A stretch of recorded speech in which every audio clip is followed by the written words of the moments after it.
Сәлем баршаңызға. Арнама қош келдіңіздер.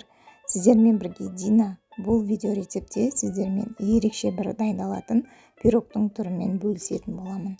Қарапайым пиццадан немесе қарапайым пирогтардан шаршаған болсаңыздар, осы бір пирогтың ерекше жасалу жолымен бөлісетін боламын. Ал егер де каналымда алғаш рет болсаңыздар, тіркеліп, лайк, комментарий қалдыруларыңызды сұраймын. Бізге ең алдымен осындай дайын қатпарлы қамырдың 2 жапырағы қажет. Осы 2 жапырақ қамырды қосып, оқтаумен жайып аламыз. Қамыр бір-біріне қосылып, осындай үлкен қамыр пайда болады.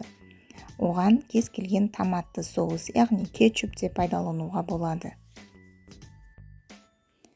Барлық жеріне жақсылап жағып шығамыз. Оған осындай жұқалап помидорларды турап қойып шығамыз.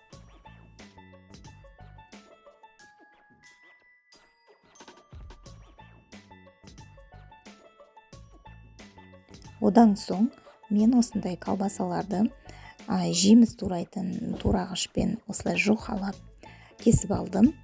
Сіздер өз қалаңыз бойынша кез келген салманы, яғни начинканы қолдансаңыздар болады. Мен бұнда қызанақ, осындай колбаса және ірімшік пайдаландым.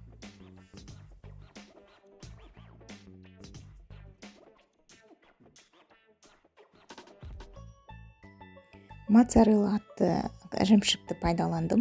Бұл ірімшіктің ерекшелігі кез келген пиццаға, пирогтарға, осындай яғни духовкаға салатын пісірмеңізге өте жақсы келеді.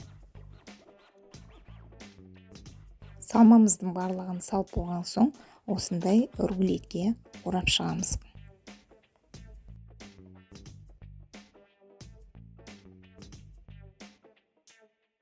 Орап алған қамырымызды осылай бір-бірлеп, бір-бірінен бірдей етіп кесіп аламыз.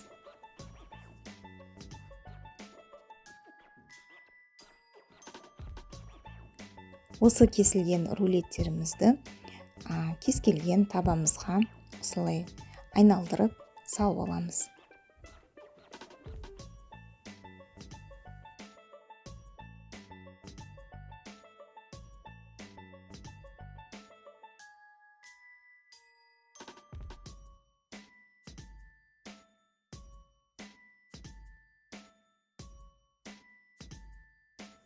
Қалауымыз бойынша үстіне жұмыртқаның сарысында жағып шығуға болады.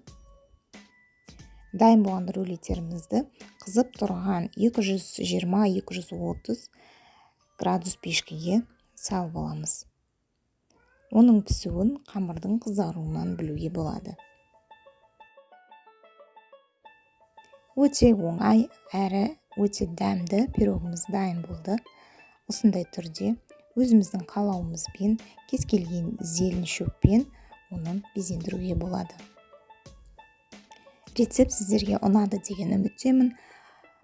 Егер де ұнап жатырса, қолдауларыңызды сұраймын. Каналымда алғаш рет болсаңыздар, тіркеліп кетуді де ұмытпаңыздар.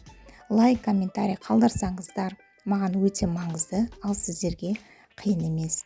Сіздермен бірге болған Дина. Келесі видео рецептерде кездескенше сау болыңыздар. Назарларыңызға рахмет.